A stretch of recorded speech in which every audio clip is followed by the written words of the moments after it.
পানী সংৰক্ষণ তো বৰষুণৰ পানী সংৰক্ষণৰ কাৰণে আমি ঘৰৰ মুধচত একেবাৰে ওপৰত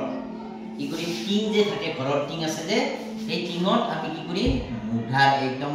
তলেৰে এনেকে ছবিত দেখুৱাৰ নিচিনাকে চিত্ৰটো বনোৱা নিচিনাকে আমি এনেকে এডাল পাইপ ফিট কৰি লম লৈ পেলাই ইয়াত ডাঙৰ টেংকি এটা ৰাখিম এইটো এইবিলাক আৰিহে মডেলে সৰু দেখুৱাইছোঁ যদিও প্ৰকাণ্ড টেংকি ৰাখিব পাৰিম আমি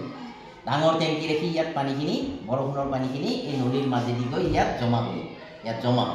নহয় ইয়াত জমা হোৱাৰ পিছত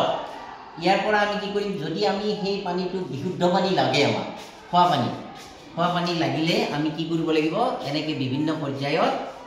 আমি তাক যেনেকৈ ডাঙৰ শিল দিছোঁ সৰু শিল দিছোঁ এঙাৰ দিছোঁ তাৰপিছত বালি দিছোঁ তাৰপিছত একেবাৰে তুলা দিছোঁ তাৰ পৰা গৈ আমি খোৱা পানী যিটো বিশুদ্ধ খোৱা পানী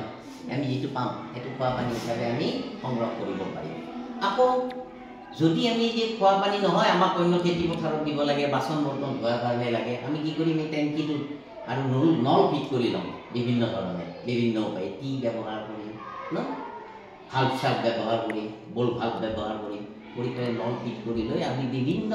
ফালে এই পানীটো সংৰক্ষিত হৈ থকা পানীটো নিব পাৰিম যেনে বাচন ধোৱাৰ কাৰণে নিব পাৰিম যেনে খেতি পথাৰত দিব পাৰিম শাক পাচলি দিবৰ কাৰণে ইয়াত নল ফিট কৰি লৈ পেলাই আমি ধুনীয়াকৈ খেতি পথাৰতো এই পানী যোগান কৰিব পাৰিম বৰ্তমান অৱস্থাত এই ৰেইন ৱাটাৰ হাৰ্ভেষ্টিংটো আমি কিয় কৰিব বিচাৰিছোঁ যে বৰ্তমান যিটো পানীৰ সমস্যা পানীটো পায় water is everywhere water is not a single drop to drink নহয় চাৰিওফালে পানী আছে কিন্তু খোৱা পানী নাই এই ব্যৱস্থাৰ জৰিয়তে আমি বিশুদ্ধ খোৱা পানী পাব পাৰোঁ ইয়াৰোপৰি অন্য এটা কথা হ'ল আমাৰ ক্ৰমশ ভূগৰ্ভত পানী কমি আহি আছে আমি সকলোৱে জানো পঢ়িছোঁ নহয় কিয় কমি আহিছে যে আমি বিভিন্ন নিৰ্মাণ কাৰ্যত খেতি পথাৰত খোৱা কাৰণত গা ধোৱা আনি ধোৱা আমি ভূগৰ্ভৰ পৰাহে পানীটো আহৰণ কৰি আছোঁ গতিকে এনেকৈ ভূগৰ্ভৰ পানী আহৰণ কৰি থাকোঁতে এটা সময়ত ভূগৰ্ভৰ পানী নাইকিয়া হৈ যাব সম্ভাৱনা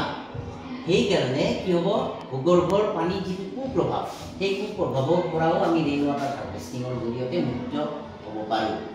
কাৰণ ভূগৰ্ভৰ পানী আমি তেতিয়া নোলালেও হ'ব বহুত আমি যেতিয়া এই পানীটো সংৰক্ষিত হৈ থাকিব তেতিয়া আমি ভূগৰ্ভৰ পৰা পানী উলিওৱাৰ প্ৰয়োজনে নাই আমাক দমকল ব্যৱহাৰ কৰাৰ প্ৰয়োজনে নাই যেতিয়া এই পানীটো আমাৰ থাকিয়ে যাব অন্ততঃ আমি যদি 6 মাহৰ কাৰণেও সংৰক্ষণ কৰি ৰাখিব পাৰোঁ তেতিয়াই আমাৰ ভূগৰ্ভৰ 6 মাহৰ কাৰণে আমি যিমানখিনি পানী লাগে সেইখিনি পানী আমি ভূগৰ্ভৰ পৰা নাপানিম তেতিয়া ভূগৰ্ভৰ পানীৰ ক্ষমতাটো ৰক্ষা কৰি থাকিব সেয়েহে আমি এই ৰেইন ৱাটাৰ হাৰ্ভেষ্টিঙৰ জৰিয়তে